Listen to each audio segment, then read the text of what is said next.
les représentants du peuple français, constitués en Assemblée nationale, considérant que l'ignorance, l'oubli ou le mépris des droits de l'homme sont les seules causes des malheurs publics et de la corruption des gouvernements, ont résolu d'exposer dans une déclaration solennelle les droits naturels, inaliénables et sacrés de l'homme.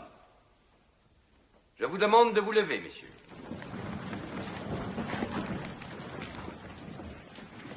Article 1er.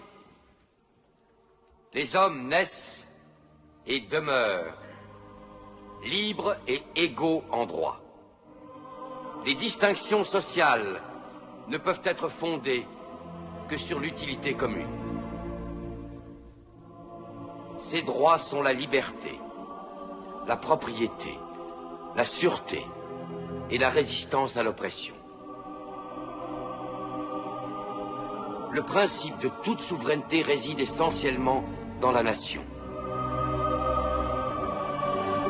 La loi n'a le droit de défendre que les activités nuisibles à la société. Tout ce qui n'est pas défendu par la loi ne peut être empêché. La loi est l'expression de la volonté générale. Tous les citoyens étant égaux à ses yeux, sont également admissibles à toute dignité, place et emploi public.